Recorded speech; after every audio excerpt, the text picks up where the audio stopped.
Sim, mais uma vez, uma boa noite a todos, sejam todos muito bem-vindos. A continuação, estamos finalizando a fase básica do curso de Gnoses e a partir da próxima semana vamos adentrar já na fase avançada.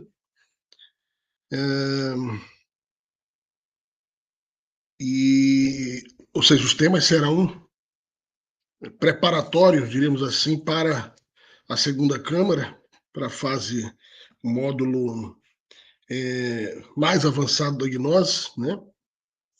Então, como vocês devem lembrar, talvez lembrem, no início do curso nós falamos para vocês que chegaria o momento em que o curso de gnose se tornaria híbrido, né? Se tornaria presencial e online. Lógico, nós temos casos sugêneres aqui, como o caso da Carla, que mora na Suíça, né, Carla? É Então, verdade. cada caso é um caso, né? Eu vou pedir... O Judite está aqui, a Anabela também. Deixa eu só tornar organizador, que daqui a pouquinho eu já... Pronto. Então, os casos particulares, assim, como o caso da Carla, que mora na Suíça, parece que tem uma outra pessoa que mora no Algarve também, esses casos mais pontuais, nós vamos conversar em particular, tá? Mas no devido momento. O objetivo de eu estar aqui falando a vocês hoje, já que não serei eu o conferencista, devo estar com vocês na próxima quarta-feira, se Deus quiser, é convidar-lhes para um dos temas mais importantes do curso de gnose. A fase avançada inicia na próxima quarta-feira, e esse tema que eu vou convidar vocês para participar, aqueles que possam presencialmente, pode-se dizer que é o tema mais importante da fase avançada, é onde nós vamos estudar, nós vamos entregar a vocês as chaves do grande arcano, as chaves da alquimia, dos grandes segredos alquimistas medievais. Vamos compartilhar com vocês o grande arcano das escolas originárias do budismo, da Índia, do yoga, o grande segredo de ordens do século XIX, início do século XX, que permanece oculto aos olhos, como eles dizem, aos olhos profanos, né? Profano é aquele que não foi iniciado. Então, esse tema vai ser entregue presencialmente no dia 11 de outubro em Gaia, na sede de Gaia, 11 de outubro, e dia 12 na sede de Coimbra. Então, quem estiver mais próximo de Gaia, dia 11, às 17 horas, depois a gente vai colocar o horário direitinho no grupo, mas ambos os temas são às 17 horas. Sábado em Gaia, a nossa sede em Gaia fica muito próxima à estação de comboio e metrô General Torres, a 350 metros. E em Coimbra já é um pouco afastado, né? Aí realmente só quem dispuser de veículo ou combinar antes uma boleia com alguns dos estudantes, né? Então, Gaia, dia 11, 17 horas, Coimbra, dia 12. Em princípio, vou estar nos dois encontros, vou dirigir esses dois encontros junto com a presença dos demais instrutores, pois é um tema muito importante. Vou dividir esse tema com a Judite, já que é um tema que envolve diretamente também as damas, né? Então, convidar aí para o tema Transformação da Energia, a chave do grande arcano e o segredo dos alquimistas desvelado. Tá? Quem não puder estar presencialmente, nós vamos ver aí como é que vai ser cada caso a caso, tá bom? Nós vamos ter um tema próximo, online, que nós vamos falar sobre as escolas de mistérios, sobre a história, sobre o surgimento, a fundação, a história das escolas de mistérios, das ordens iniciáticas através do tempo, e do Oriente e no Ocidente. E nessa instrução, que sou eu que vou partilhar com vocês, nós vamos ver que essas ordens existem desde tempos imemoriais, desde o continente Lemur, quando o ser humano perdeu a sua potestade, né, por se afastar da divindade. Então, desde a Lemúria, na Atlântida e na nossa atual raça, essas ordens iniciáticas, essas escolas de mistérios têm existido. Na grande maioria das vezes, de uma forma fechada, hermética, secreta. A partir de 1950, Samael Weor, ou Mestre Samael, como nós chamamos, trouxe esse formato público da gnose, esse que vocês estão aqui. Ou seja, palestras públicas, workshops, cursos de autoconhecimento gratuitos e públicos, aonde chegam todas as pessoas que queiram fazer. Porém, a gnose mantém o seu aspecto discreto, eu não digo nem secreto, né? Hoje eu chamo de discreto. Por que discreto? Porque uma pessoa que faça esse curso aqui, que tenha presença, assiduidade, que ao final queira dar continuidade à segunda Câmara, será admitido. Né? Então, basta realizar o curso de gnose e você é admitido na fase interna, no círculo mais fechado do gnosticismo, é onde nós vamos estudar, aprofundar em diversas áreas do conhecimento, áreas que nós nem falamos aqui em primeira Câmara, como, por exemplo, astrologia, hermética, cabala, tarô egípcio, medicina gnóstica, medicina natural, elementoterapia, magia elemental, psicanálise, e tantas áreas, e é onde nós vamos nos aprofundar também na prática, no exercício das técnicas e práticas que a gnose ensina. Então, nós vamos ter mais alguns encontros online, e aí então vamos começar a preparação para a segunda Câmara, aonde seguirão conosco aquelas pessoas, pois que puderem participar da segunda Câmara. Não existe só a segunda Câmara, essa escola iniciática chamada Gnose está constituída em 34 países. Nós temos sedes, centros de estudos em 34 países. Então, há a possibilidade de nós participarmos quase sempre em uma dessas sedes, onde quer que estejamos, né? Aqui em Portugal, atualmente nós temos sede em Gaia, Porto, né? Em Coimbra, e estamos reativando a sede de Lisboa nos próximos meses. Estaremos reativando. Já temos um casal de instrutores muito experientes, instrutores aí com mais de 25 anos de gnose, que vão reativar, vamos juntos trabalhar para reativar a sede de Lisboa nos próximos meses. Então, minha função aqui hoje é convidar-lhes para o tema das próximas semanas, onde vamos falar sobre a Escola de Mistérios e as ordens iniciáticas, sobre a história do que se conhece como a Fraternidade Branca, ou a Venerável Loja Branca. Vamos conhecer um pouco mais dessa parte avançado da gnose, desse módulo onde só participam aqueles que foram ou que forem ser iniciados na nossa ordem, e objetivamente para convidar-lhes convidar-lhes para o encontro então presencial que vai acontecer dia 11 e dia 12, tá bem? Todos vocês, imagino que têm o meu contato, podem entrar em contato pessoal para confirmar a presença. Eu vou colocar aqui meu contato, mas sou quase sempre eu que falo no grupo, que envia as mensagens. Então o contato é esse 926-011-362. Por acaso alguém não lembra o nome, tá aqui, vai também.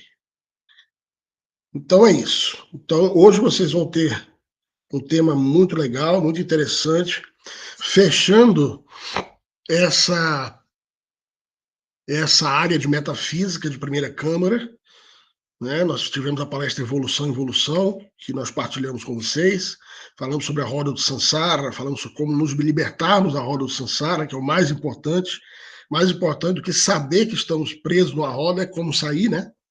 Vimos depois o tema reencarnação e raio da morte, semana passada, e hoje vamos ver o tema balança da justiça, onde nós vamos ver, à luz da gnose, a lei de ação e reação, causa e efeito. Nós vamos ver que não existe absolutamente nada que passe incólume. Como diz um ditado chinês, o plantio é opcional, mas a colheita é obrigatória. Né? Então, na gnose, nós não cremos no karma como uma lei imutável, como um castigo, de maneira alguma. Vocês vão ver aí, através do tema de hoje, que para nós o karma é uma medicina para a alma, é uma forma de nós observarmos os nossos defeitos e corrigirmos, né? Para não seguirmos gerando mais dor, sofrimento, etc, etc. Então, nos vemos semana que vem, se Deus quiser. Uma boa palestra a todos. Estamos aí ansiosos, não é bem o termo, né? Não é um termo muito solar, ansioso, né? Mas estamos... seria o quê, Judite? Para conhecê-lo dia 11 e 12. Ansiosos para conhecê-lo? Não. Estamos, a princípio... Expectantes, né? Expectantes. Isso, isso. Então, estamos aí otimistas, na expectativa de podermos conhecer e podê-los ter conosco na continuidade dessa jornada de autoconhecimento, que vai se tornando cada vez mais profunda e cada vez mais bonita, com certeza. Uma boa palestra, Marcelo, uma boa conferência para vocês e estamos nos falando. Tchau, tchau. Obrigado, Alexandre. Tchau, tchau. Olha, vamos lá então. Bom, boa noite a todos, a todas, mais uma vez, nesse nosso ciclo aqui de conferências. Como o Alexandre mencionou, hoje nós vamos ver a conferência sobre as leis, né, de ação e reação, o qual nós chamamos de lei do karma, lei do dharma, e vamos ter aí todo um conteúdo aí muito interessante sobre leis da natureza que atuam sobre a nossa vida, sobre todos nós. Bom, deixa eu só colocar aqui os slides, pedir licença. Não vou precisar fechar a câmera, não.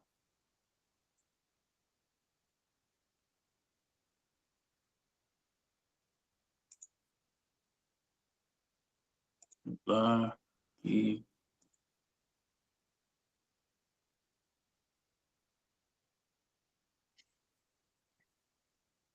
Perfeito. Ok.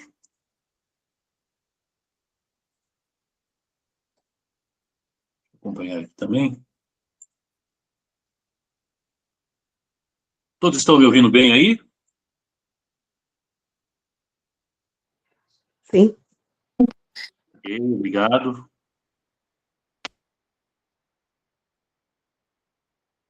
Bom, vamos lá. Como diz aquela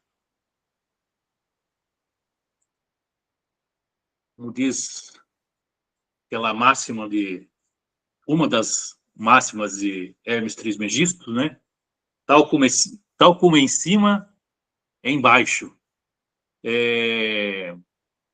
Quando nós vamos aí, hoje nós vamos assim, ficar atentos assim com a questão das leis, de uma das leis que nos regem. No entanto, é uma lei que nos rege com relação à própria lei, né? À própria justiça. E por que eu disse, né, que tal como em cima, é embaixo? É porque essas leis, né, da Terra, né, nós sabemos que vivemos dentro de uma sociedade onde cada país tem as suas leis, né, e podemos dizer que essas leis, ela tem uma íntima relação com as leis divinas. Então, antes das leis criadas, né, pelos homens, né, as leis divinas, a lei divina existe, né, e as leis da Terra são apenas uma cópia das leis divinas adaptada a cada região, a cada país, né, a cada, vamos dizer assim, jurisdição, né, e vemos que, assim, a lei, a justiça, né, ela é uma substância, vou chamar de substância porque é um termo esotérico, né, a justiça, ela é um elemento, né, que está presente em toda a criação. Em tudo que existe, essas leis estão inseridas, né? Então, para cada coisa, existe essas leis que governam tanto homens como anjos, deuses, dimensões superiores, dimensões mais abaixo, como a nossa, são governadas por leis, são assistidas por leis divinas, onde tem ali toda uma forma de vamos dizer assim, de punir o mal, né? De punir o que está... se nós vamos, né, procurar identificar as nossas leis, né? Para que servem elas, né? Servem para punir os crimes, punir o mal, para pôr limites, etc, etc. Temos tantas respostas aí. Só que essas leis que nós conhecemos, as leis que tem cada país, né? Ela não é a única, então elas estão abaixo de leis superiores que, inclusive, são leis que nos mantêm dentro desse samsara, né? Dentro dessa roda de infinitas não, né? São finitas, mas são tantas que podemos chamar de infinitas retornos, né? Encarnações que nós temos aqui nesse processo dentro dessa roda de samsara. E agora, nessa conferência, nós vamos aí aprender como que essas leis são aplicadas sobre nós.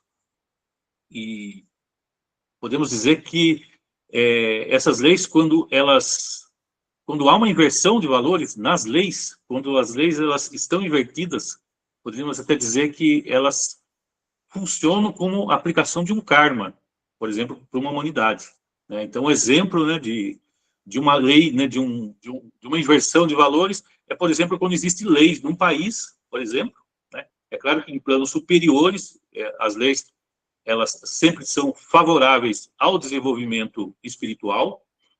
Porém, na Terra pode existir lugares que as leis impedem o desenvolvimento dos valores espirituais, os valores do espírito, né? Isso é uma inversão de valores. É um karma aplicado ali para aquele povo, para aquela humanidade, aquele povo daquele país, né? Para que seja impedido o desenvolvimento dos valores espirituais, né? Isso já é uma lei que serve de uma aplicação kármica. Mas vamos lá. Karma, né? Então vamos aqui dentro do hinduísmo, dentro do budismo, nós conhecemos karma como uma como que eu posso dizer? Como uma circunstância que ela está fora dos desígnios espirituais da nossa existência aqui na Terra, né? Que são esses desígnios espirituais, né? Dentro do budismo, dentro do hinduísmo, né? E tem está dentro de um contexto de esses desígnios são chamados de dharma, e esses dharmas estão no contexto de que é exatamente o que nós temos que cumprir aqui na nossa existência. Por exemplo, quando nós cumprimos com o nosso dharma, significa que nós cumprimos com a nossa meta espiritual, a razão por estarmos aqui, né? E o karma, ele acaba sendo uma antítese a isso, né? O karma acaba tendo aí já um peso já de negativo em cima dessa dualidade, né? Karma e dharma, né? Como se o karma fosse ali algo negativo, né? Que anda na contramão, e o dharma é exatamente aquilo que nós temos que fazer. E nós só sabemos o que nós temos que fazer com a consciência desperta. Quanto mais despertamos a consciência, mais nós vamos nos dando conta qual é o verdadeiro significado da nossa existência aqui na Terra. Então, isso entra dentro de um contexto mais do budismo, do hinduísmo, né, que é certo, que está correto, né, mas nós utilizaremos aqui, dentro desse estudo da gnose, o karma como uma lei de ação, até porque a palavra karma, em sânscrito, originalmente ela significava ação, né? Então ela tem ela entra dentro de um contexto de ação, e toda ação causa uma reação, né? Então o karma, né, que nós vamos falar como uma lei universal, que é a lei da causa e efeito, né? Vamos aqui identificar essa lei que ela governa as nossas ações intencionais, né? E essas ações que nós temos, elas produzem resultados, né? Que mais cedo ou mais tarde elas terão aí um sentido por quem realizou essa ação. Então, o karma que nós vamos ver aqui, nós vamos identificar aqui nos nossos estudos, como uma lei de ação e reação, como uma lei de causa e efeito, porque toda ação resulta numa reação, né? Então, qualquer coisa que nós qualquer ação que nós fazemos vai ter uma reação. Se nós pegamos aqui um objeto, né, uma caneta, eu não tenho uma caneta aqui agora, tem um fone aqui, né? Pegamos um fone aqui, existe, né, uma reação, né, um efeito de eu soltá-lo aqui, né, por causa de uma lei da gravidade. Eu sei que eu vou estar segurando um objeto, se eu soltar, ele vai cair. E se for um objeto que se parte, que se quebra, ele vai bater no chão e vai quebrar. Quer dizer, ação e reação. É uma lei universal. Então, não é uma lei só que atua sobre os seres humanos, né, sobre a humanidade, mas que atua em todas as coisas que existem, em tudo, inclusive nos mundos superiores. Então, é dessa lei que nós estamos falando. Então, existem essas leis inferiores da Terra. Está relacionado à justiça, mas estamos falando dessa lei de ação e reação que acaba sendo essa lei, né, de justiça para os nossos atos, para o que nós fazemos, e de alguma maneira aquilo vai retornar para nós, né? Se nós ofendemos uma pessoa, insultamos uma pessoa, alguma reação vai ter, né? Se não tiver, é porque a pessoa despertou a consciência, né? Ela já está muito, muito espiritualizada, né? E se nós elogiamos uma pessoa, né, ela pode responder com um sorriso, com um obrigado, com um certo entusiasmo, né? Porque é uma reação. Então, tudo que nós fazemos, todos os nossos atos resulta. E é exatamente sobre essa lei que nós vamos aqui fazer essa abordagem. Vamos seguir aqui adiante com outra imagem.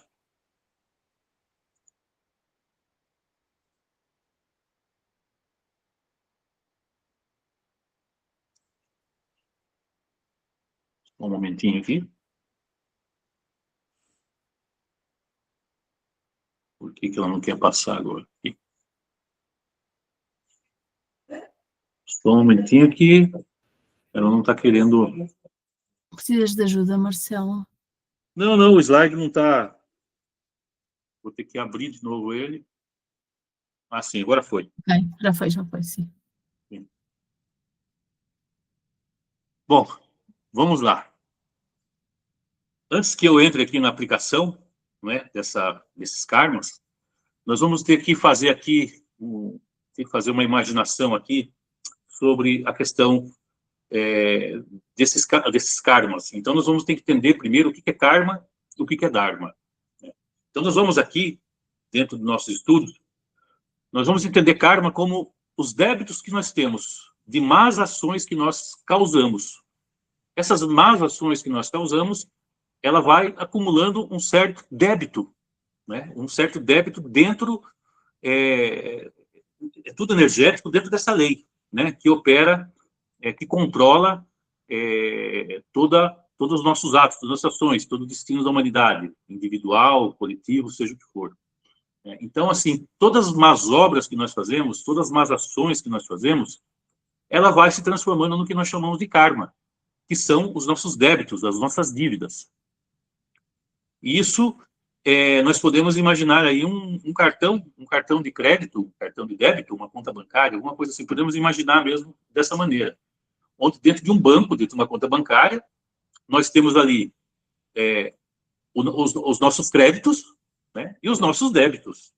Nós temos o que nós ganhamos ali, o que nós adquirimos, obtemos de dinheiro, e depois nós temos todas as nossas dívidas que nós temos que pagar com aquele salário que nós temos.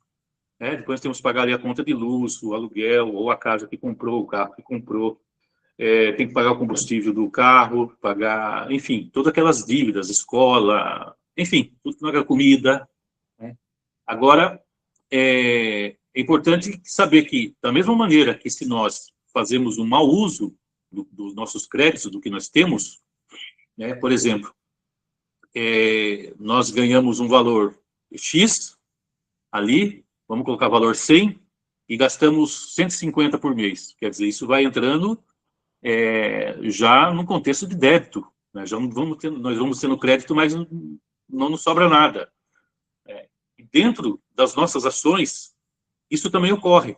É como se nós tivéssemos um capital cósmico, né, de créditos e débitos. Então, quanto mais más obras nós fazemos, mais nós vamos utilizando desses créditos nossos. Então, imaginamos uma balança, né? E essa balança, ela, né, se nós estamos assim com muita dívida, e o que nós ganhamos não vai dar para pagar. E depois nós vamos adentrar. O que ocorre, o que acontece dentro desse banco cósmico, né? Porque aqui já não é um banco físico, né?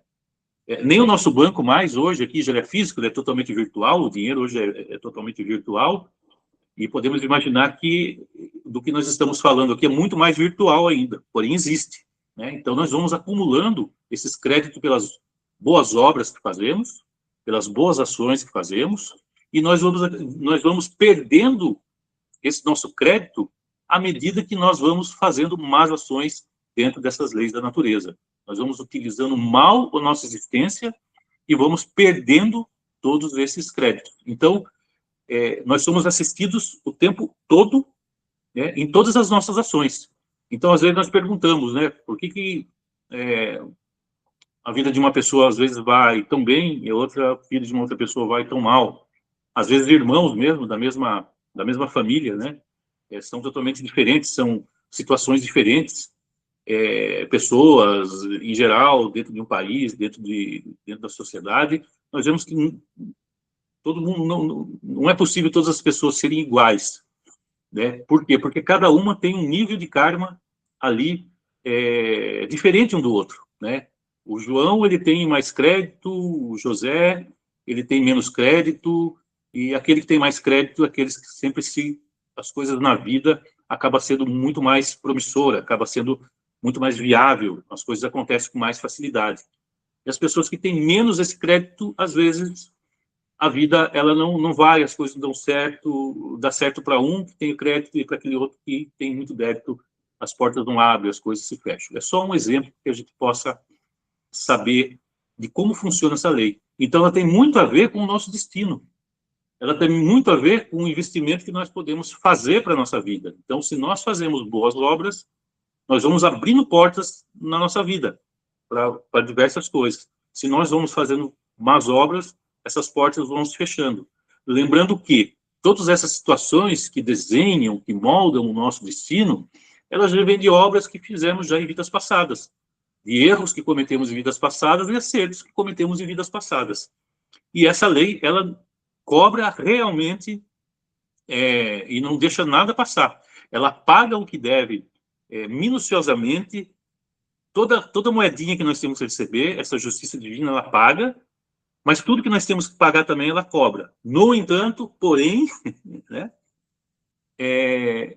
existe uma coisa assim que tem que ser colocado muito em destaque com relação a isso, tem que ser, digamos, até exaltado, né? A lei da Terra, ela é muito cega, né? A lei da Terra, às vezes, ela é 880. Quando ela vai julgar alguma coisa, ela julga, às vezes, de uma forma, ela às vezes até erra no seu julgamento, porque ela ela não tem um equilíbrio, como tem a lei divina. Então, qual é esse equilíbrio que possui a lei divina? É que a lei divina, ela trabalha em duas colunas para ser aplicado o karma e o dharma. A lei divina, ela trabalha na coluna da justiça e ela trabalha na coluna da misericórdia. Então, ela tem esse equilíbrio, né? Ela não é severa, ela existe a misericórdia, existe o perdão, existe a compaixão, existe o bom senso ali, a sensatez com relação à questão de justiça com a vida de uma pessoa. Então, existe essa justiça, existe essa coluna da misericórdia. Por quê? Porque quando nós temos uma lei aplicada onde não existe a misericórdia, então essa justiça ela pode virar uma tirania. E quando nós temos só misericórdia, essa justiça ela se transforma em complacência com o delito, leniência com o delito. Então tem que ter esses dois equilíbrios, essas duas colunas para equilibrar a justiça, né? A própria justiça, né? E o que é justo, né? E o que é misericordioso, para poder perdoar se tiver que ser perdoado, se for conveniente ser perdoado. E aí nós temos uma justiça completa, nós temos uma justiça consciente, diferente da justiça da terra, que às vezes ela é complacente com o delito, né? Ela acoberta o delito, né? Por questões de fraude, de corrupção, é assim que acontece toda a corrupção em todos os países, né? Acobertando, camuflando, né? Não julgando, né? Não prendendo aquela pessoa ali que cometeu aquele delito, e por outro lado, quando ela não tem essa leniência, ela vai acabar tendo ali, ela acabar sendo tirânica, né? Quando ela começa a julgar sem peso e sem medida, né? Às vezes julgando porque a pessoa pensa diferente, ou porque a pessoa é diferente, ou por algum tipo de preconceito, alguma coisa, né? Aí entra já uma tirania, já não é uma justiça bem aplicada, né? Que é a justiça do homem. É claro que existem bons juízes, mas também existe esses erros que são cometidos aí e sempre foram cometidos ao longo da história. Podemos ver nos grandes impérios que já existiram no mundo, né? Quantas atrocidades foram cometidas, quantas injustiças foram cometidas, quantas pessoas, né, já perderam até suas próprias vidas por conta de uma tirania, né? E por conta de uma leniência, de uma complacência com o delito, muitos corruptos, muitos ladrões acabam sendo perdoados e não deveriam ser, deveriam serem julgados ali de forma justa pelo delito que cometeram. Então, isso, nós fechamos aqui essa etapa, né, e agora nós vamos falar aqui sobre esses karmas aí, a forma como que esses karmas se expressam na humanidade. Então, vamos lá. Alguma pergunta até aqui? Eu vou pedir para, por favor, ou a Judite ou a Anabela, né, que se tiver alguma coisa escrita, por favor, que me diga, porque eu não estou aqui a acessar aqui a parte do chat. Já não há nada escrito. Marcelo, podes continuar. Sim. Obrigado, Judite. Vamos lá, então. Então, nós temos aí alguns tipos de karmas, a forma como realmente chega até nós, né, a aplicação desses karmas, e o primeiro karma que existem são os karmas individuais. O karma individual, ele é aplicado sobre um indivíduo, uma determinada pessoa, né? Cada um de nós recebemos o nosso karma individual. Então, como nós podemos explicar esse karma individual? Numa enfermidade, né? A pessoa está enferma, ela está, de qualquer forma, está pagando o karma, né? Depende do nível da enfermidade, o karma é mais pesado. Mas ela está pagando o karma, ela está pagando dos registros dela, da vida dela, as coisas más que ela fez. Então, ao mesmo tempo que ela está passando por aquele problema, mas também ela está, vamos falar de uma maneira assim, vamos dizer, simbólica, né? Mas ela está eliminando da alma dela, não é tão simbólica assim, mas ela está eliminando aquele peso da alma dela, daquele erro que ela cometeu. Então, de qualquer forma, ela está sendo curada, né? Ela está sendo curada de alma, ela está se livrando daquele peso através da enfermidade. Às vezes, acontece na parte econômica, a pessoa, né, fica desempregada, sem dinheiro, então ela também está pagando um karma ali porque é uma consequência que é ação e reação. É a consequência de uma má ação que ela cometeu ou nessa vida ou em existências passadas. Então, acontece dela ficar ali naquele momento que ela mais precisa, às vezes ela fica sem dinheiro, causa muitos problemas, isso na vida da pessoa. Mas ela também está ali sanando ali, é uma medicina, e essa pessoa está apagando, né, essas dívidas e tendo a oportunidade de não cometer mais os erros, porque todo esse sofrimento, tudo que acontece com a pessoa quando ela está pagando esse karma, fica registrado na sua consciência e ela deveria, né, não cometer o erro novamente. Então, é uma lição. Nós não lembramos do que nós fizemos, mas a nossa alma sabe. A nossa essência sabe o erro que nós cometemos na vida passada, por exemplo, a qual nós estamos passando por aquela situação. Então, aquilo fica registrado e nós, inconscientemente, digamos assim, né, porque não temos acesso a essa consciência, mas a nossa essência sabe, a nossa consciência, ela sabe que ela não... que ocorre quando é cometido aquele delito, quando é cometido aquele erro. Então, nós, como pessoa que carregamos essa alma, que tem já essa informação, acabamos não cometendo mais aquele erro, mas somos passíveis de cometer de novo. Mas já sabemos o preço que é, porque já passamos por aquele karma. Temos também pessoas que passam por uma fase de solidão, por exemplo, também um karma individual. Enfim, sofrem um acidente. Existem muitos exemplos, né? Nós podemos aí, cada um de nós, imaginar muitos exemplos relacionados a um karma individual. Então, às vezes, coisas assim muito mais pesadas, como uma agressão, né?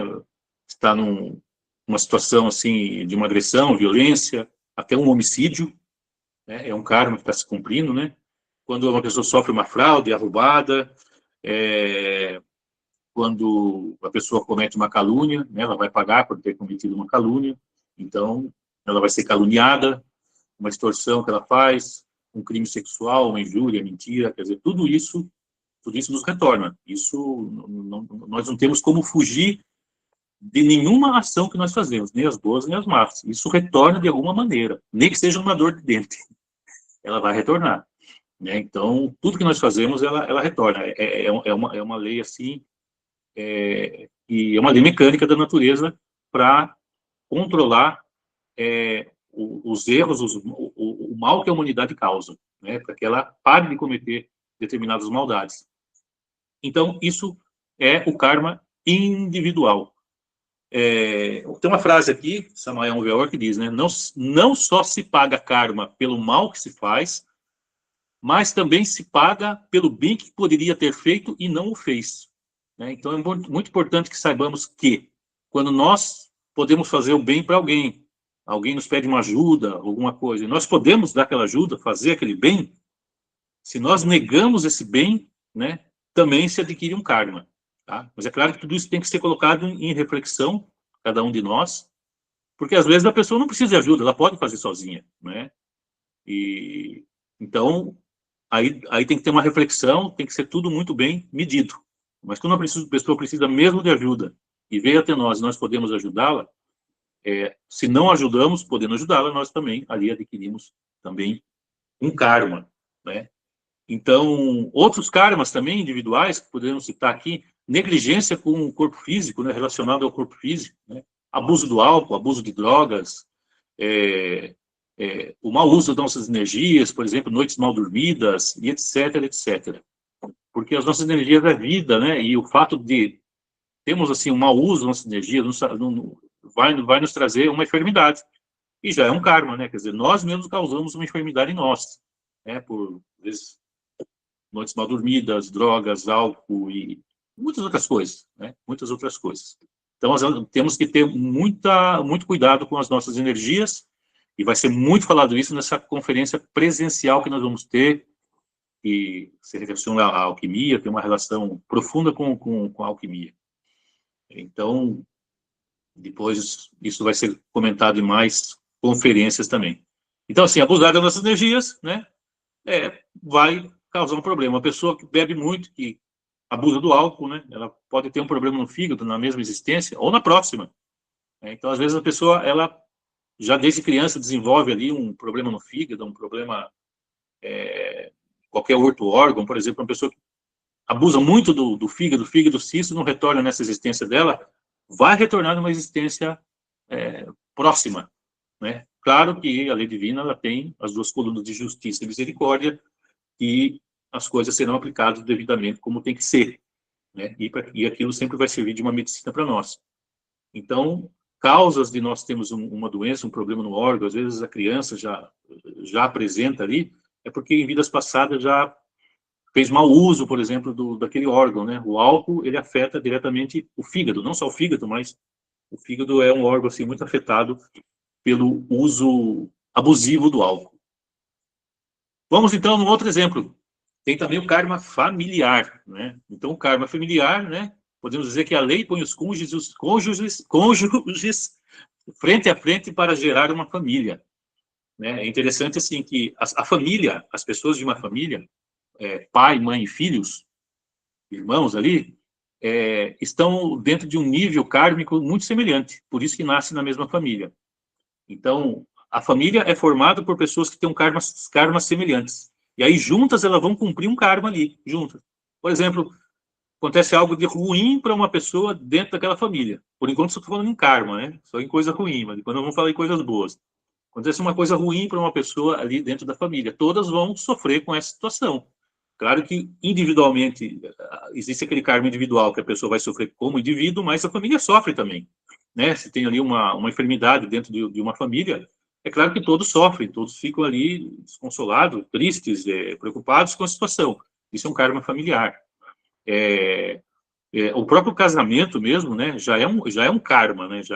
São duas pessoas que têm o mesmo karma, que elas vão viver juntas para cumprir um karma juntas, né? São karmas semelhantes, então elas se juntam para cumprir juntas esse karma no decorrer da vida. E depois vem toda a família, e aí vai se desenvolvendo. Então, da família dá para imaginar, né, várias situações que a família sofre em segunda instância por um indivíduo ali dentro da família e a própria convivência também é um karma, né? Às vezes um irmão não se dá bem com o outro, o filho não se dá bem com o pai. São karmas que têm que ser corrigidos, são coisas que têm que ser melhorados ali com a consciência, né? Se nós despertamos a consciência para isso, né? Por exemplo, uma intriga de família, nós despertamos a consciência ali, nós podemos eliminar, né? Começar a eliminar essa situação. E tem uma coisa assim muito importante a dizer. E, bom, depois me cobra para falar como que se elimina um karma, mas eu vou chegar lá. Depois nós temos o karma coletivo também. E se alguém tiver alguma coisa a perguntar também, por favor, a Judite pode me avisar, ou a Anabela, e eu respondo aqui. Eu vi que tem algumas... Tem aqui uma mensagem, sim. Esse registro na consciência está relacionado com os registros acásticos da natureza? É uma pergunta que estão aqui a fazer. Eu não sei como é que se chama a pessoa que fez a pergunta, porque está Yu, e eu não sei como é que se chama. Talvez Yu, não sei. Paula, é a Paula, sim. Paula fez esta pergunta, sim. Não necessariamente tem a ver com os registros acásticos da natureza, mas o que nós fazemos fica também, todo o nosso destino, toda a nossa vivência, ela fica registrada, né, nesses registros acásticos da natureza. Esse registro ele fica o aprendizado da nossa consciência. A nossa consciência, no seu percurso do seu ciclo, percurso de evolução dentro da roda do Sansara, ela vai aprendendo com essas experiências e vai registrando tudo dentro da consciência, tudo que ela faz. Então, é como se a consciência tivesse ali um registro nela mesma, além, claro, do registro acásticos da natureza, que é um registro já, como dizem, da natureza, de tudo, de todos nós, de toda a natureza, de todo o espaço, de todo o tempo. São dois registros distintos, mas ficam gravados nos dois, sim. Mais alguma pergunta? Mais alguma coisa? Não, Marcelo, era só isso. Era só isso. Obrigado, Judite. Seguimos adiante. Depois nós temos o karma coletivo. O karma coletivo, ele é muito interessante, né? O karma coletivo, ele reúne um número de pessoas para um determinado local para que se cumpra um karma, né? Então, um exemplo assim, mais exemplos, 2, 3 exemplos aí muito comum que dá para mencionar. Por exemplo, uma viagem de avião, uma viagem aérea, né? E aí tem um acidente aéreo. Então, essas pessoas tinham que ali sofrer aquele acidente e terminar a vida por ali mesmo. Então, isso é um exemplo de um karma coletivo. Então, quando cai um avião, é um exemplo de karma coletivo. Quando vem um tsunami ali no pessoal que está ali na praia e vem um tsunami, engole todo mundo ali, é um karma coletivo também. Quer dizer, a própria natureza, né, o próprio destino, né, a própria lei, né, ela já faz com que as pessoas fiquem reunidas naquele local para que seja ali consumado aquele karma. Tá? Coisa muito triste, mas isso em toda... Não deixamos de saber, e todo tempo, todo instante, né, esses karmas coletivos estão sendo ali executados ali para nós, né, para a humanidade, na humanidade. Então, esse é um exemplo. Temos também, né, como, vamos dizer, uma espécie de karma coletivo, né, podemos chamar também de karma nacional, É um karma dentro de um país. Problemas financeiros que passa aquela nação, ou guerras, problemas pode ser de pandemia, né, dentro de um país só, de um determinado tipo de vírus naquele país, não estou falando, né, de forma global, mas o país tem ali seu karma, né, seu karma econômico, que afeta as pessoas, se passa fome, se não passa fome. Portugal tem o seu karma nacional, né, toda essa realidade que nós vivemos em Portugal é o karma, né, é o karma coletivo de Portugal. Né, todos os problemas, né, que se apresentam em Portugal em todos os níveis, econômico, social, né, é o karma do país. Né? Nós vamos para um outro país ali, né, encontramos, por exemplo, a Ucrânia, que está em guerra, né, é um karma nacional que está ali vivendo ali uma situação de guerra. Né? É claro, muito mais triste, muito mais pesado, muito mais agressivo. Né? E cada país tem ali o seu karma, tem os seus problemas. E temos também o que nós chamamos de karma mundial. O karma mundial já é um karma quando acontece com toda a humanidade. Quando a humanidade toda passa por uma mesma situação. Então, podemos dizer que a pandemia que teve foi um karma mundial. Quando teve um problema econômico mundial que aconteça, mundialmente, uma fome mundial que aconteça, alguma coisa assim que aconteça, é um karma mundial. Quando teve o dilúvio, né, o tão comentado dilúvio, escrito não só na Bíblia, né, mas também em outras escrituras também, fala sobre, né, esse dilúvio foi também um karma da humanidade. Então, o karma ele acontece em vários níveis, né, desde o individual até o global, né, o mundial. E ao mesmo tempo que nós temos esse karma, é claro que nós temos o dharma também que acontece em cada um desses países, né? Nós temos ali situações de indivíduos que têm bastante dharma, que estão muito bem. Nós temos situações de famílias também que vivem bem, é porque tem um determinado dharma ali, muitos créditos ali, cada indivíduo daquele que se soma ali naquela família, ou naquele coletivo ali, né, de um dharma, e, enfim, o coletivo geralmente é muito relacionado ao karma, né? Mas o nacional também tem o karma, tem países assim que existe o karma de poder estarem bem, tá? Mas nós devemos lembrar que o fato de determinadas leis em determinados países criar obstáculos para que a pessoa, por exemplo, tenha um conhecimento espiritual, que aquilo beneficie, que impeça o desenvolvimento dela, dos valores espirituais, como disse lá no início, mesmo que o país seja assim, muito, muito, muito rico, promissor, muito... se não existem os valores espirituais, né, é um karma, existe um karma ali relacionado ao que mais interessa. Porque a pessoa, quando ela desconhece dos valores espirituais, pode ser que ela esteja cometendo ali um karma sem saber, né? Sem saber, ela comete erros sem saber que está cometendo erros, porque a lei divina ela tem tem o seu procedimento, né? Tem o seu modelo, tem o seu, como que eu posso dizer, tem o seu... Porque existe esse bem e mal que é relativo, né? Que nós achamos, o que é bem para um é mal para o outro. Mas para as leis superiores, para as leis divinas superiores, né? Ele sabe muito bem o que é cometer um erro, o que não é cometer um erro. Né? E às vezes nós cometemos um erro achando que não estamos cometendo um erro. É mais ou menos assim. Isso quem pode dizer para nós é a nossa própria consciência. Né? A nossa consciência que é a única que conhece essas leis, porque a nossa consciência ela é divina.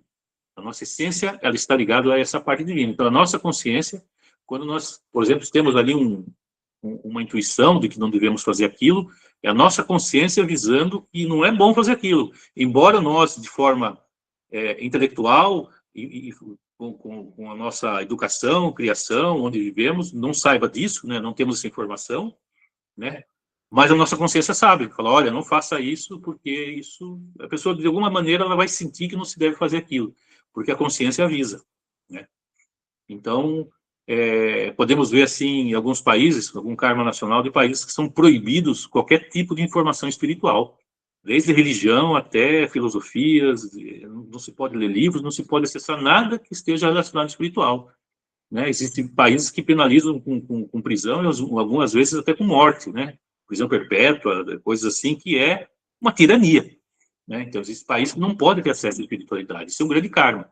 Mesmo que as pessoas possam até estar vivendo bem ali, no sentido material, né? Isso é um karma, assim, muito pesado mesmo. Um dos piores, eu diria que é o pior karma que tem quando a pessoa, ela fica, cria-se um obstáculo, um impedimento para ela poder despertar sua consciência, poder se iluminar, poder estar aberto para o espiritual. Isso é muito terrível. Embora não são as leis que vão nos, né, vão nos criar obstáculos na nossa vida, né? Porque, mas isso é um grande obstáculo para o espiritual, isso é um grande karma.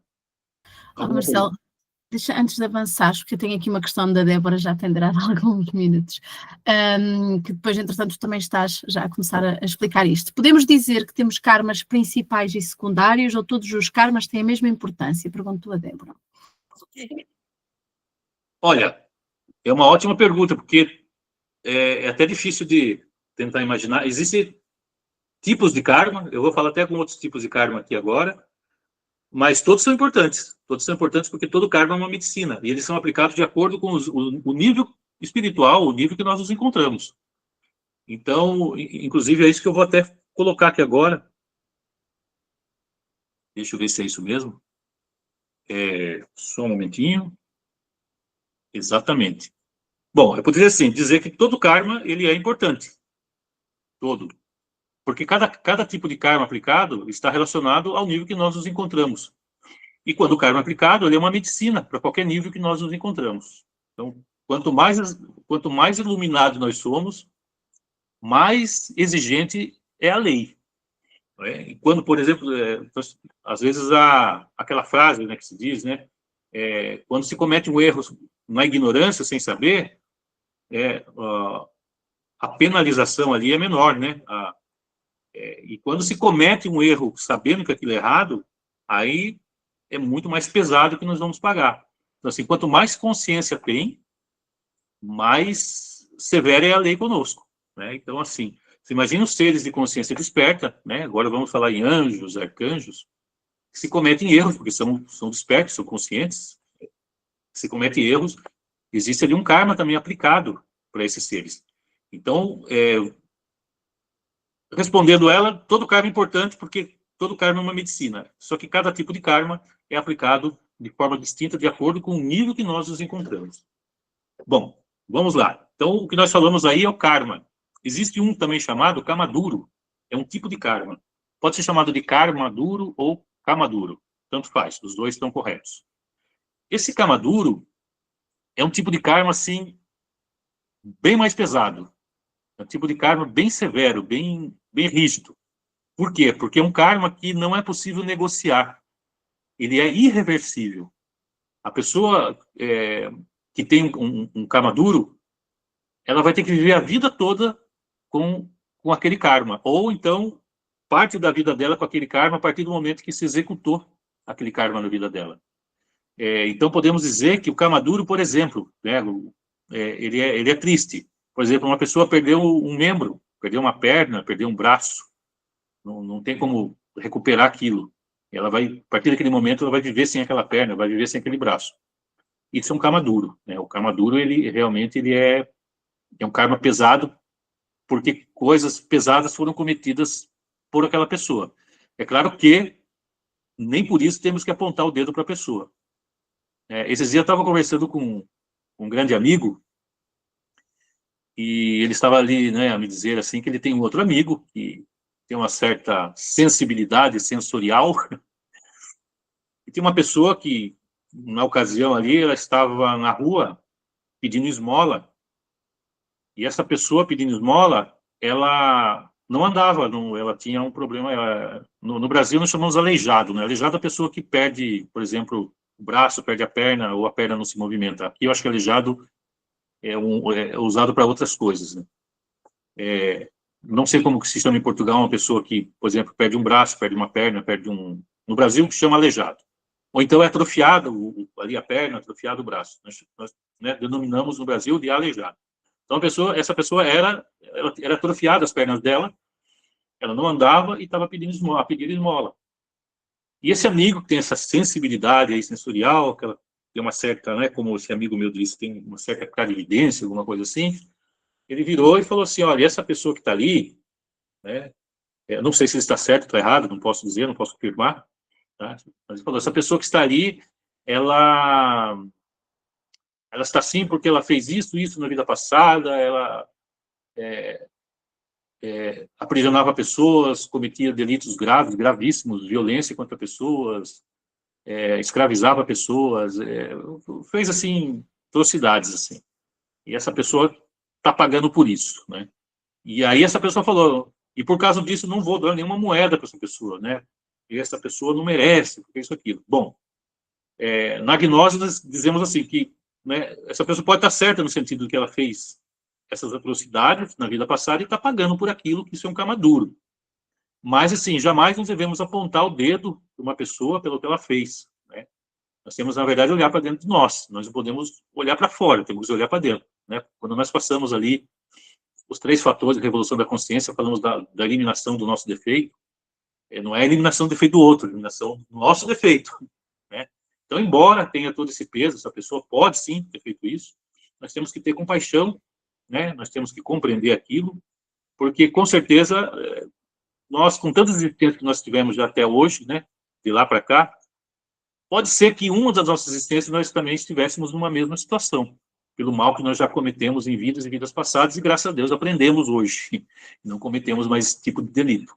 Então, assim, temos que ter compaixão, se puder ajudar a pessoa, ajuda a pessoa, né, e se ela quer melhorar ou não, isso não cabe a nós, né, o que cabe a nós é seguir o nosso caminho, tentar nós mesmos melhorarmos, né, colocar fazer uma transformação interna dentro de nós e não julgar os demais, né? Então, isso que dentro da gnose se pede, né? Então, por mais que seja isso, não devemos julgar os outros, os demais, tá? Tem um grande guia da humanidade, um grande mestre da humanidade com relação ao karma também.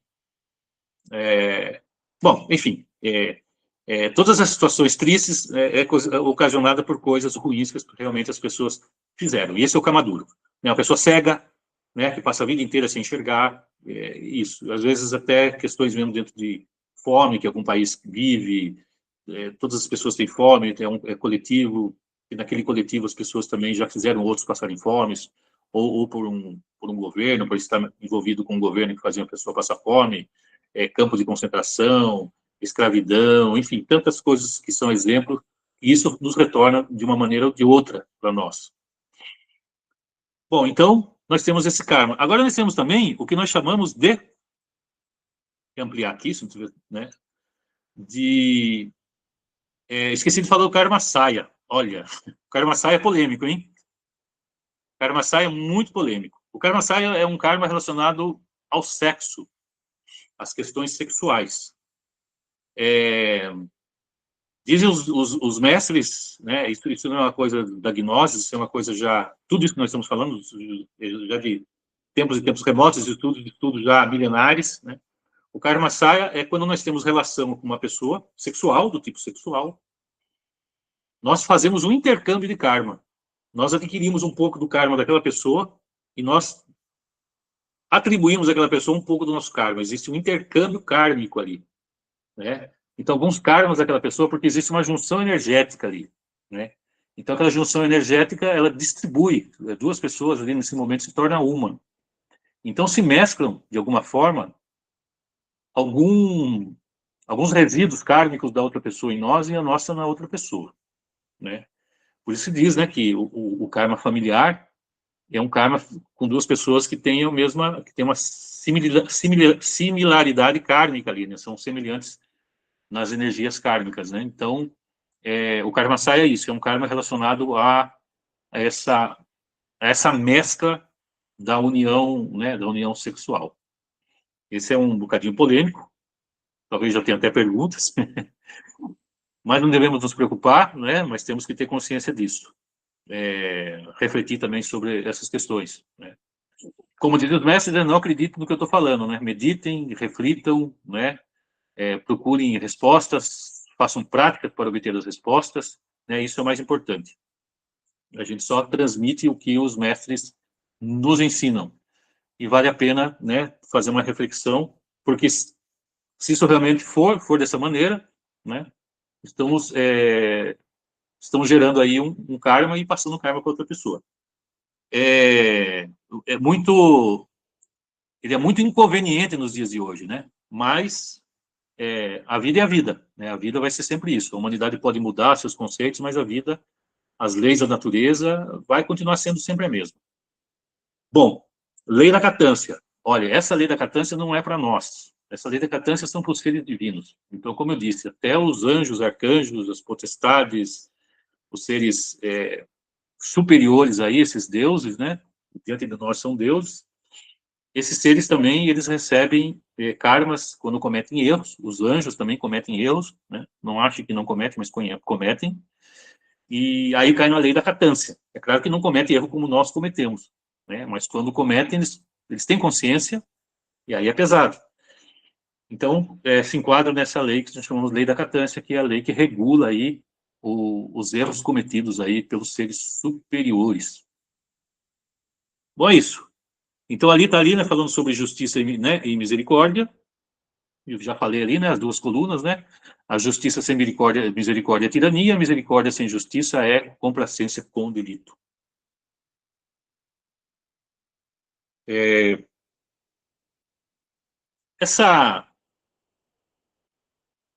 Deixa eu ver se tem aqui. Não. Essa lei divina, coloquei até ali uma ilustração ali de um ser ali, é um deus egípcio, né? No Egito eles tinham deuses para várias coisas, né? Esses deuses são arquétipos, essas figuras, né, são arquétipos que representam realmente forças que operam, né, no invisível. E essas forças que operam no invisível, que é ligado à justiça, era representada aí por esse senhor Anubis, que os egípcios chamavam. Então, não é só, por exemplo, uma Bíblia hebraica, cristã, que fala da justiça divina. Todas as outras culturas têm atribuições, inclusive as indígenas, né? Tem atribuição a a força divina, né? Essa entidade, né, dentro do invisível, que coordena toda a justiça de humanos, e anjos, e deuses, e tudo mais. Esse senhor Anubis é conhecido como o juiz, né, conhecido como dentro da cultura egípcia. O juiz seria o cabeça, o comandante de toda a justiça, ele que julga até os anjos, né, os arcanjos. Então, né, conhecido assim como um ser assim, muito poderoso.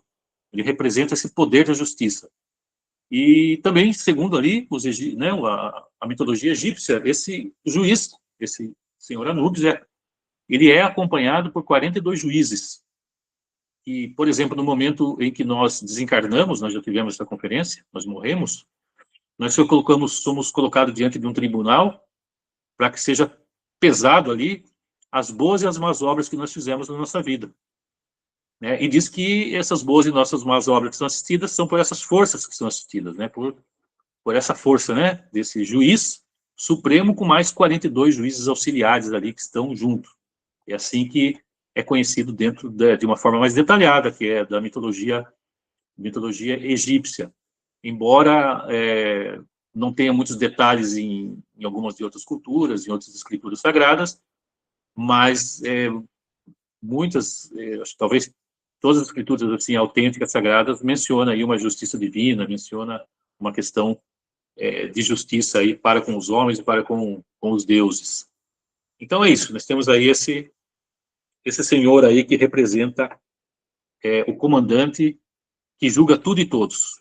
E agora tem uma coisa assim muito importante que a gente pode aqui aproveitar até como reflexão, muita reflexão, né? Que é o postulado da lei divina. Então, o postulado da lei divina diz o seguinte, né? Ao leão da lei se combate com a balança. Isso significa que boas obras anulam as más obras. digamos que nós temos um karma para pagar uma enfermidade ali para ter uma enfermidade em tal situação da nossa vida, ali, em tal altura da nossa vida. Se antes disso nós fazemos muitas boas obras que não deveríamos ter feito, se nós não fizermos, nós vamos pagar esse karma. Se nós colocarmos a nossa vida para funcionar fazendo boas obras em relação a nós, ao nosso semelhante, à nossa espiritualidade, dependendo do nível kármico, essas obras, essas moedas, chamamos de moedas cósmicas, né? Essas moedas cósmicas do Dharma anulam o karma. Então, se nós tínhamos que ficar enfermo, por exemplo, por ter feito boas obras, nós deixamos de estar enfermos. E, por exemplo, às vezes nós estamos aqui hoje exatamente porque nós fizemos boas obras e poderíamos não estar, por alguma razão, poderíamos estar dentro de uma enfermidade, alguma coisa assim, e pelo fato de ter feito boas obras, nós não sabemos, nós não percebemos. Às vezes a pessoa reclama da vida, fala, Deus não faz nada por mim, né? Mas às vezes sim, foi validado as boas obras, e a pessoa não imagina que ela poderia estar pior, né? E ela está melhor. Ela podia estar desempregada e está empregada. Talvez ela não esteja ganhando o salário que gostaria, mas ela podia estar pior, né? E foi validado aquelas boas obras que ela fez para ela estar naquela situação melhor. Então, a gente tem que refletir muito, a gente não sabe o invisível, o que está ali acontecendo. Por isso que é bom nós não reclamarmos, porque às vezes a situação que nós estamos poderia ser pior.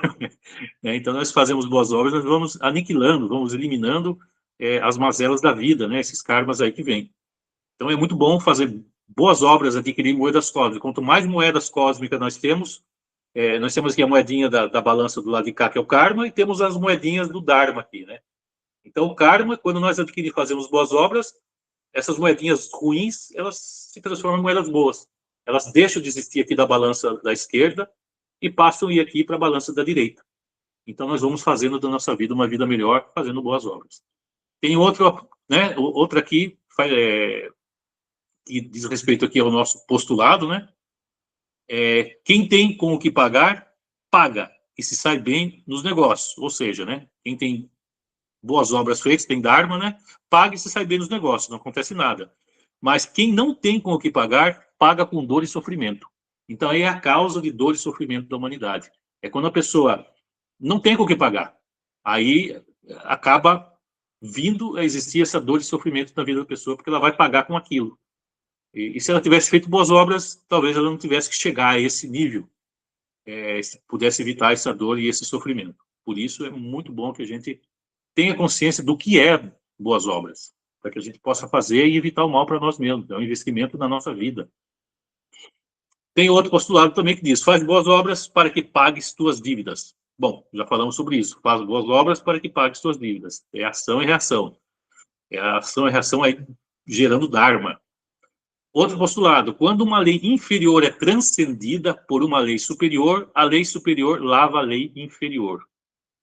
Digamos que existe uma coisa da lei, na nossa lei inferior, na nossa lei da Terra, que seja um delito. Mas se uma pessoa comete esse delito a favor de uma lei superior, ela não paga esse delito.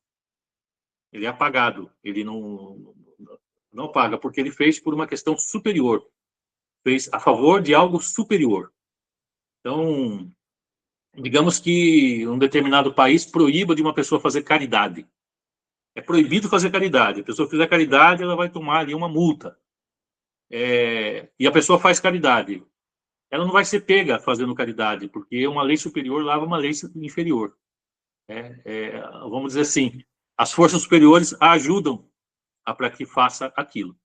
Porque a lei dos homens é inferior à lei superior. Então, isso é um dos exemplos. Bom, mais alguma coisa aqui com relação a esse postulado? E, bom, enfim, né? Fazer desse nosso cartão aí de crédito que esteja com muitos créditos, né? Viver com sabedoria e usar a lei a nosso favor. Mais alguma pergunta? Acho que é Judite. Sim, tenho aqui duas perguntas. Uma é da Débora, que coloca, mas o Kama Duro não muda apesar das boas obras, pois não? Não. Ele fica, se a pessoa faz boas obras, ele fica ali acumulado, a pessoa não perde essas moedas cósmicas dela, esse Dharma. Uma conta poupança. Exatamente, uma conta poupança. ela pode amenizar algumas coisas, porque a pessoa não tem só o karma duro. Porque nós, quando, por exemplo, uma pessoa que tem o karma duro, ela tem o karma duro e tem o karma. O karma duro é aquilo que é irreversível, mas o karma são as outras situações que todo mundo tem. Então, essa moeda cósmica é aplicada no karma. O karma duro, infelizmente, não há como resolver essa situação. E depois tem aqui uma questão muito específica da Vera. As doenças do foro oncológico surgem devido ao nosso karma. Em vidas passadas não fizemos boas obras. Como nos purificar perante essa situação? Ela coloca-nos estas 3 questões. Fazendo boas obras. Nessa vida, fazer boas obras. Tomar consciência do que é boas obras e fazer boas obras. Vai anulando as más obras que fizemos na vida passada.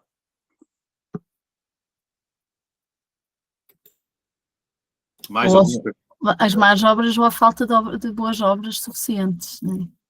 Tinha sido a questão que a Vera tinha colocado. Não, eram só estas questões, Marcela, obrigada. A Paula está a questionar o que é que se entende por boas obras. Bom, boas obras, por exemplo, né, existem muitas coisas que é boas obras, fazer uma caridade, boas obras, não destruir o nosso corpo físico, né, com exageros, com abusos, já vai evitar, por exemplo, uma pessoa que ela se direciona a uma coisa assim bem um pouquinho mais profunda, né? Se imagine um ser que busca iluminação, né? Ele coloca um ser que ele busca iluminação, é a melhor forma de ele conseguir créditos, moedas cósmicas, porque ele se torna um veículo das forças superiores. Ele passa a ser, por exemplo, nós falamos às vezes, né, aquele guia da humanidade, aquele grande sábio, aquele guia da humanidade, o mestre, né? O que esse mestre faz? Claro, falando coisas profundas, mas até um determinado nível nós podemos chegar e podemos avançar, se quisermos. O que por exemplo, esse ser que se iluminou faz? Ele coloca a matéria a serviço do espírito. Então, ele coloca como prioridade o espírito sem abandonar a matéria. Ele vive a parte material, mas colocando o espírito em primeiro lugar. E todos esses valores que vêm do espírito, tudo que emana dessas virtudes, ele começa, por ele ser esse veículo dessas virtudes, ele começa a manifestar isso. Tanto na vida dele, para ele, quanto para os seus semelhantes. Entendeu? Então, às vezes, o fato de nós deixarmos de cometer um erro que sempre nós cometemos, por exemplo, sempre que me falam tal coisa, eu fico irritado e xingo a pessoa. A partir do momento que nós deixamos de fazer isso, nós já estamos adquirindo uma moeda. E eu já vou falar do principal aqui. Então, assim, se a gente puder, em um determinado nível da nossa vida, né? Claro, não somos esses grandes guias da humanidade hoje, mas os guias também foram como nós um dia.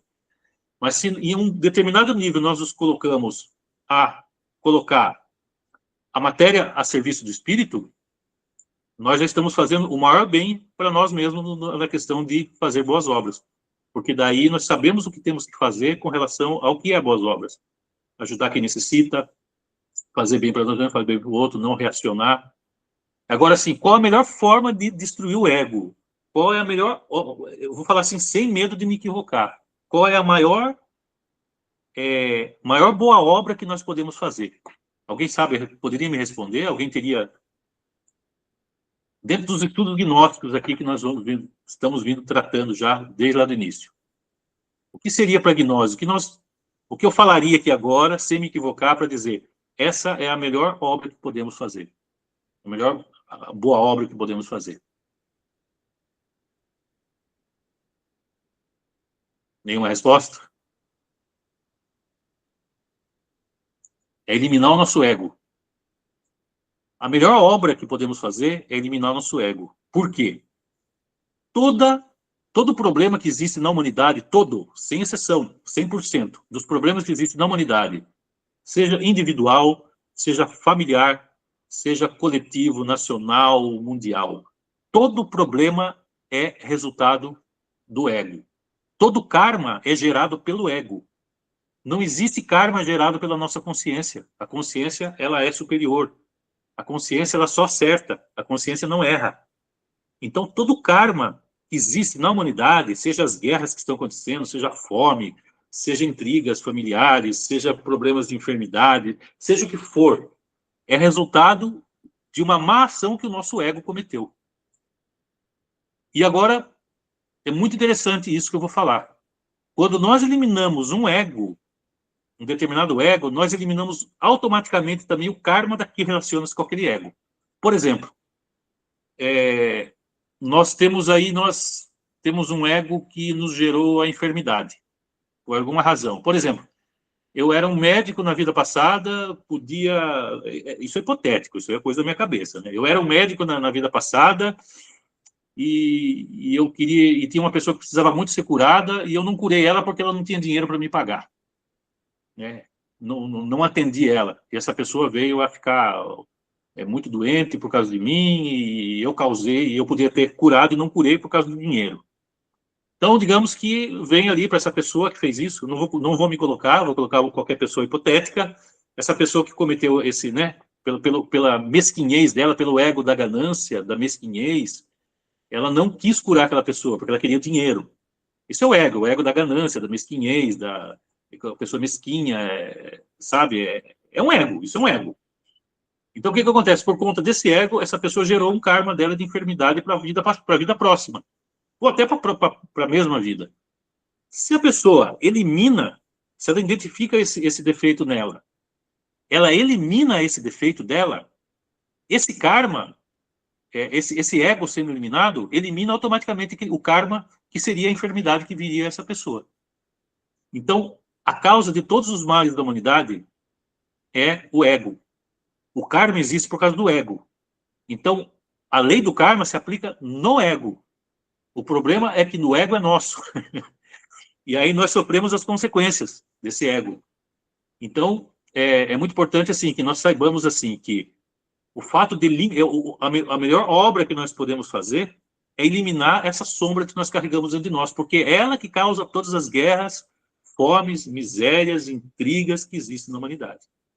Então, com essa conversa já dá um pouco para a gente perceber melhor o que é o ego.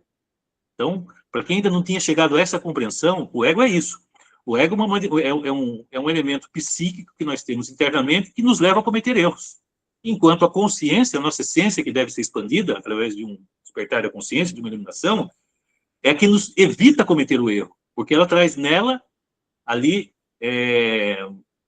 está ali, vamos dizer assim, latente nela, a intuição, a compaixão, o perdão, a compreensão, todos esses elementos superiores está dentro dessa manifestação psicológica da nossa consciência, né? Enquanto o ego, ele tem a sua natureza. Ele tem a sua natureza de ser mesquinho, tem a sua natureza de ter ganância, tem a sua natureza de ter preconceito, tem a sua natureza de arrogância, de entristecer as pessoas, de ter inveja e querer o mal do outro, não se sentir feliz pelo que o outro tem. Enfim, todo esse arsenal aí de natureza tenebrosa que nós carregamos em nós aí é o que causa todos os males da nossa vida. Se nós estamos passando por uma dificuldade hoje, ou passamos aí há pouco tempo atrás, foi um ego nosso que causou, que nós não olhamos e carregamos dentro de nós, e se nós tivéssemos eliminado, nós não teríamos passado por esses momentos. Perguntas?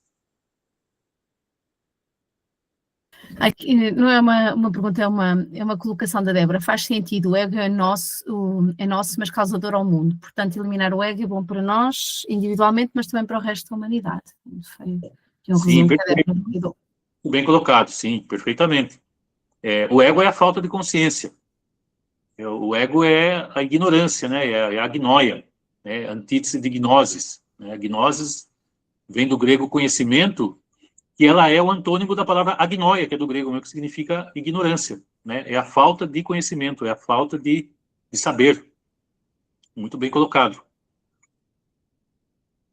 E uma questão da Paula, ela já tinha feito há pouco, mas como tu estavas a começar a explicar isto, eu não introduzi. E quando a pessoa não pode fazer, ou não tem saúde para fazer boas obras? Então, quando não tem saúde para fazer boas obras, é um karma pesado, né? É um karma pesado. Depende, né? Se for uma coisa assim muito grave, que aquela pessoa que tem uma paralisia cerebral, não pode sair da cama, alguma coisa assim, ela vai se associa aí, às vezes, a um Kamaduro, né? Mas, se ela tem possibilidade, por exemplo, de, sei lá, de se envolver com a espiritualidade, por exemplo, se ela estiver meditando, ela já está fazendo uma boa obra para ela mesma. Ela não pode se mexer, mas ela pode meditar, e compreende que é isso, né? A pessoa pode falar para ela, olha, medite. Se ela tem a compreensão que meditar é bom e ela medita, ela está fazendo, porque meditar é jogar luz dentro de si. Ela já está fazendo uma boa obra, porque ali ela vai ter ali informações necessárias da sua vida, o que está acontecendo com ela. Pode ser que ela comece a despertar a consciência ali. Pode ser que ela até melhore. Pode ser até que ela saia dessa condição. Tá? Porque Kamadura é aquela que é irreversível mesmo. Então, assim, vamos dizer que a pessoa não tem condições nenhuma, né, mas ela pode falar, ou pode meditar, né, então pode ler, pode, enfim, fazer o que está ao alcance dela para fazer o bem. Digamos que essa pessoa tem uma ótima condição financeira, mas ela não pode fazer nada, ela tem alta condição financeira, ela vive, tem a consciência disso, ela não é, né, ela não é uma pessoa que tem problemas mentais, ela, vamos dizer assim, ela tem uma consciência disso, ela pode fazer caridade, seria uma boa obra, ela não pode sair da cama, tem dinheiro, ajuda quem necessita, né? Ajuda quem necessita. Isso vai mudando a balança, isso com certeza vai mudando a balança, fazer de coração. Então, tem que achar meios, depende de cada situação, uma situação, mas tem que achar os meios e fazer o bem, tentar achar meios de fazer o bem.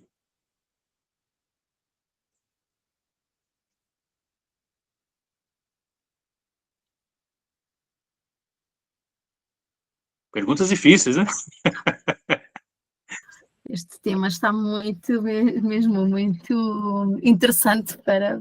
Eu estava aqui a ver, não há mais questões, Marcelo, mas entretanto, se colocarem, eu interrompo. Tá, tem uma prática aqui de vocalização, mas nós vamos amadurecer essa prática de vocalização na próxima conferência. Não, pode ser nessa mesmo.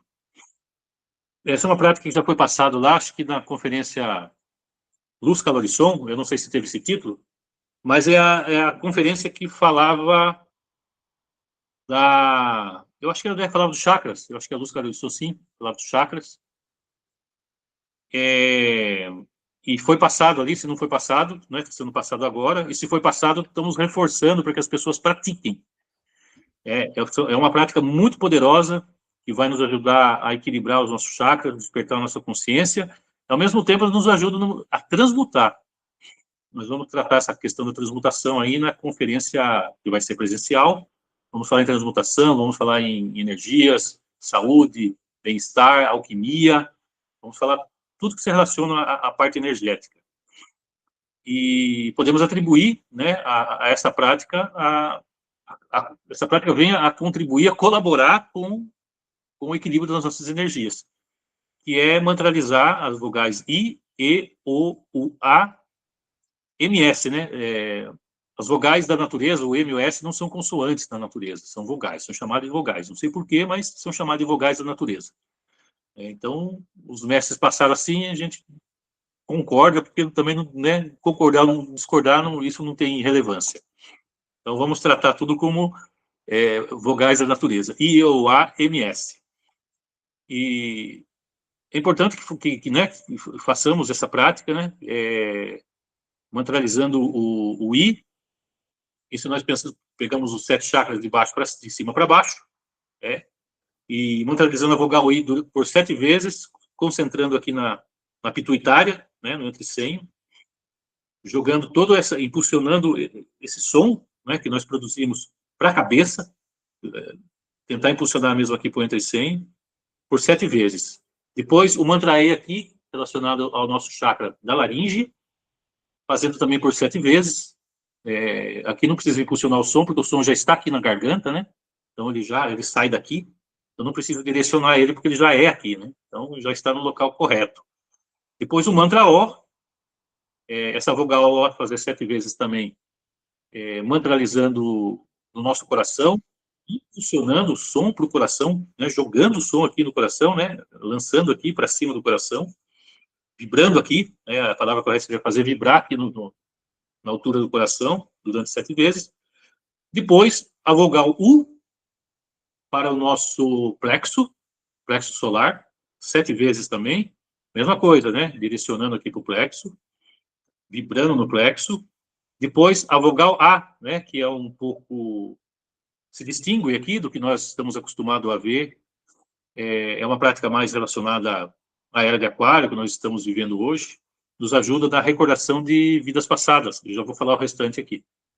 Já foi falado na conferência lá que foi dada, mas eu vou falar de novo. Então, o A é um chakra pulmonar. Então, impulsiona, né? Lança o som, dirige o som aos nossos pulmões, e também o ar já sai dali também, já está ali no local correto, o mantra A, né? A vogal A 7 vezes. Depois o M. As mulheres direcionam o som para o útero, né? Para o chakra da região do útero, chakra uterino, e os homens, que a mesma região, a região da próstata. Né? Então, fazendo, né, o mantra M, né? Como o mugido de um boi, né?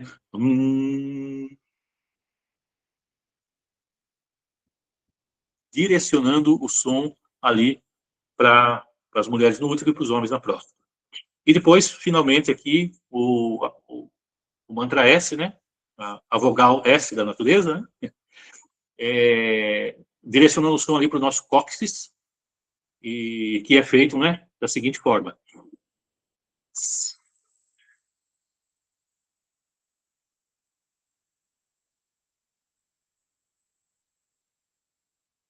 Então, 7 vezes também. Fazer ali com calma, esquecendo o mundo lá fora, fazendo o relaxamento antes. Faz 7 vezes o I, o E, o O, o A, o M e o S. O I, ele nos ajuda com a clarividência, a despertar, que é um chakra relacionado à clarividência. Claro que os efeitos, eles vão ser muito mais potentes, né, nas nossas glândulas aqui, né, em tudo que diz respeito à cabeça, hipotálamo, hipófise, a pituitária, pineal, né, que vai receber esse impacto desse mantra, né, porque primeiro, quando nós fazemos uma vibração no mantra, ele impacta primeiro a parte física, ele começa a colocar em movimento a parte física, para depois adentrar no que nós chamamos de chakras, e até vórtices, né, vórtices depois os chakras. Depois o E, a mesma coisa, ele vai atuar aqui na tireoide, né, ele vai trazer benefício para a tireoide, embora, com relação a chakra, no que diz respeito ao chakra, ele está relacionado à nossa clareaudiência, a desenvolver o nosso ouvido mágico. Depois nós temos o O, importantíssimo, né, nos remete até o mantra OM, né, o O, que relaciona-se ao coração, chakra cardíaco, que nos confere aí vamos dizer, uma reparação na glândula do timo, no próprio coração, e como chakra, é claro, ele vai impactar, depois de uma melhora ali, depois do equilíbrio na parte física, ele está associado ao poder da intuição, está associado também ao poder do desdobramento astral, porque o desdobramento astral está relacionado ao chakra cardíaco também, existe também um outro chakra, e também desenvolver o amor pela humanidade, né, a paciência. Então, o coração tem todas essas características e muito mais. O coração, o mantra cardíaco é imprescindível que nós trabalhemos com ele diariamente, se possível. Depois vem o U, que se relaciona com a telepatia, plexo solar. Se quiserem ir anotando, pode anotar. Depois o A, recordação de vidas passadas, o pulmonar. Depois o N, é um chakra também relacionado, né, à saúde, né, dos nossos órgãos, né, reprodutores, né, o homem e mulher ali, saúde para o útero, saúde para a próstata, parte física, e a parte mais interna, né, nos confere também a saída em desdobramento astral consciente. Claro que precisa ser, né, muitas práticas, porque primeiro, como eu disse, repara a parte física, depois para ela poder começar a atuar, a ter o seu efeito dentro dos corpos internos. E por final aqui, o S. O S, ele nos ajuda a ter controle sobre os nossos instintos negativos. Né? Ele trabalha com uma parte assim, muito energética em nós, que é a parte do cóccix, né? Que é o chakra básico lá. É o primeiro, né? É o que está mais próximo aí da natureza. Né? Então, tanto é que quando nós sentamos, né, é o nosso cóccix, né, que tem ali o impacto com a Terra. Nós sentamos numa relva, no mar, né, na areia, na terra, numa pedra, né, é o nosso cóccix que está em contato ali, é o primeiro contato que tem com a mãe natureza. Então, esse S nos confere ali o domínio dos nossos instintos negativos. E é isso, né? Essa é a nossa conferência de hoje. Se tiver alguma pergunta sobre a prática, sobre a conferência, esteja à vontade. E, né, de certa forma, encerramos por aqui o nosso tema de hoje. Estou aberto agora para mais perguntas, se tiverem. Não tenho aqui questões. A Anabela, não sei, acho que queria dizer qualquer coisa, mas antes de passar a palavra à Anabela, é só aqui deixar a mensagem da Elizabeth, que está a agradecer maravilhoso este exercício. E terminaram as inscrições no chat e agora passo a palavra à Anabela. Olá, boa noite. Olha, eu queria só, só para acrescentar aqui um comentário em relação às vogais, não é? Que o Marcelo estava a dizer que a letra M e o S, porque é que eram vogais? Eu também não tenho essa resposta, mas sei que a letra M está ligada a um som do universo que está ao som do planeta Terra, da Mãe Terra. E não é por acaso também está ligada, não é? Corresponde ao chakra do nosso útero, não é? A energia do nosso útero na mulher. E se pensarmos um bocadinho, é dos primeiros sons que o bebê faz para chamar a mãe. Né? O bebê, quando começa a querer falar, é o primeiro som que faz, é a letra M. Portanto, de alguma forma, penso eu que estará relacionado, que a vogal, né, estará relacionada com esta ligação primordial com a mãe. Era isto que eu queria só acrescentar a essa questão das vogais. Perfeito, Anabela. Excelente colaboração aí, obrigado. Nem eu sabia, olha, eu já aprendi mais uma. Perfeito, tem um sentido, né? O M, né? Com a gestação, com o próprio... podemos atribuir, né? O M vem do ON também, né? Uma parte do ON, então... Não sei, talvez, né? Vogal, porque de repente o M e o S também sejam letras aí... as primeiras letras, né? Do que se relaciona, né? Como se o bebê consegue falar M, né? É o I, E, o A. Talvez seja por causa disso, né? Porque são as primeiras letras que se consegue pronunciar, né? O M realmente tem muito sentido isso. Nenhuma pergunta? Ok. Está tudo, Marcelo, não tenho nada no chat. Ok. Agora, sim, lembrando mais uma vez, né? Estou aqui só reforçando ali o que o Alexandre falou, né? Lembrando que teremos essa conferência que é super importante, né? E ela tem que ser feita presencialmente. E para que nós possamos depois, para que possamos conversar e ver, né, quem pode estar presente em Gaia ou quem pode estar presente em Coimbra, nessa conferência aí que vai acontecer depois da próxima. A próxima ainda nós teremos uma conferência online, será uma conferência muito interessante, é o Diagrama Interno do Homem, nós vamos falar sobre os corpos, né, que nós possuímos, só que de uma forma muito mais abrangente, mais detalhada, mais específica, né, diferente do que a gente fez no início lá do curso. E, bom, pronto, é isso. Só para avisar que teremos essa conferência presencial e é importante para quem quer dar continuidade aí aos nossos estudos. Desejo aí a todos aí uma boa noite, agradeço, uma boa semana ainda aí, continua. É isso. Muito obrigado. Uma boa noite. Boa noite e boa semana. Boa noite. Boa noite. Obrigada.